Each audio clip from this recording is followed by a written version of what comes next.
What's going on, YouTube? It's Sensei in place to be chilling, Mr. Andy, ready to give you guys another AEW games recap. So yesterday we got some news about the new AEW Fight Forever game, which revealed superstars Nyla Rose and Chris Statlander.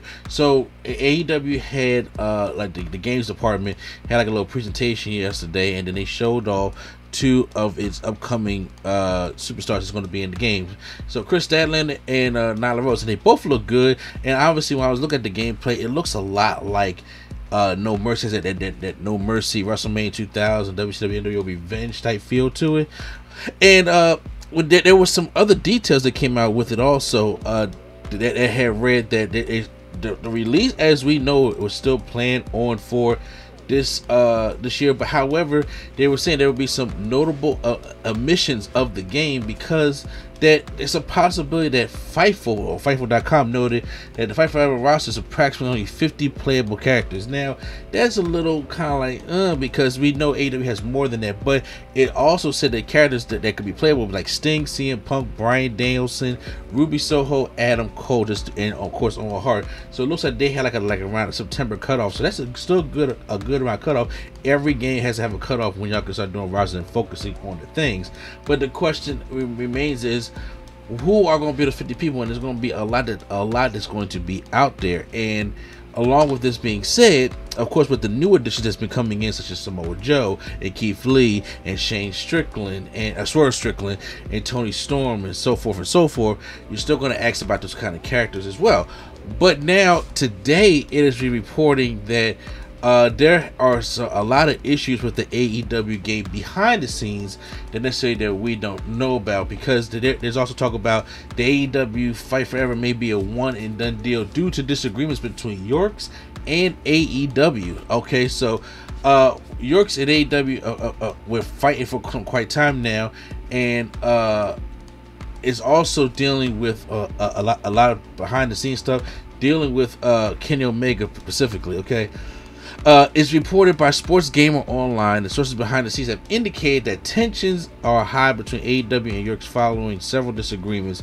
AEW superstars Kenny Omega is specifically mentioned within the report, with sources claiming that he is hating working with Yorks. So, you know, that's not really good news to hear, especially when we're trying to participate in the game.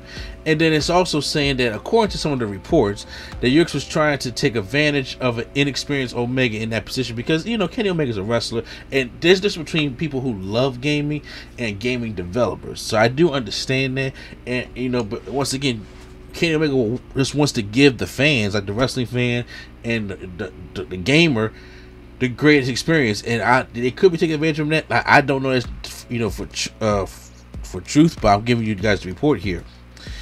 Another issue that's highlighted within the report that is the project budget, with AEW reportedly investing significant money into development, but the game still has gone way over budget. Now, it is reported that Tony Khan has put about $10 million of stuff into this game, and it still could be over budget. That's a lot of money to put in this game to make sure it hits all that what it needs to be hitting all that.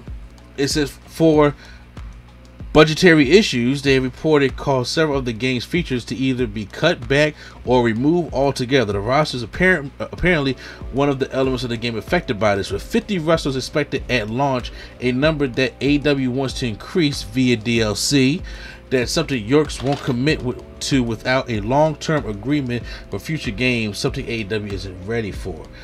So, obviously, with the AEW Fight for Everything, I know they probably want to make like one huge game, one pretty big game, and then just keep adding on content and adding on content afterwards, opposed to just doing stuff every year like 2K does it. But also, I can also see where it's coming from, that, you know, we have fans, if you like the first one, if something isn't added, maybe you want to update it, stuff like that. You want to have like a series, I guess, Yorks, because if you think about the Smackdown versus Raw, you had all the Smackdown versus Raw series every single year. But, you know, yearly titles can be, you know, could be a good thing or a bad thing depending on, you know, who necessarily playing. So those are some of the issues that are going on, and you know, Sports Gamer Online said it can be repaired. I mean, you know, they're having some issues, but it can't be repaired. And but if either side doesn't want to continue, the AEW will have to look for a new partner, which can cause even longer delays to the game and everything like that. So we gotta hope that they can get this stuff kind of worked out.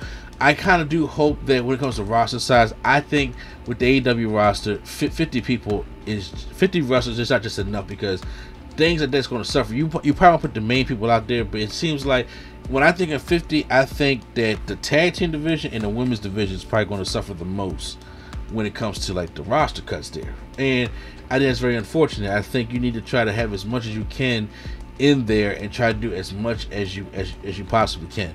So I don't know if competition will wake them up with 2K and how the good reception 2K22 is getting, and if the reason go back to 2K, we don't necessarily know.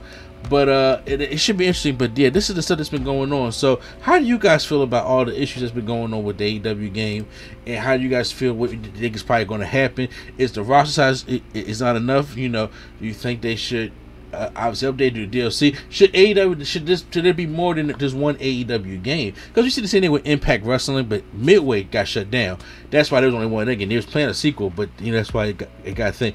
Should AEW be like a yearly title? Like, is that something that sports and wrestling games should be, or should it be like a one and just keep on adding the DLC as it comes? Post any comments down below. Hit the like button if you guys enjoyed my video. Hit the subscribe button for more AEW games and W2K22 game coverage right here on NC Studios. So once again, it's NC, a place to be. Children, Mr. A&D, and the Nerd Coalition is out.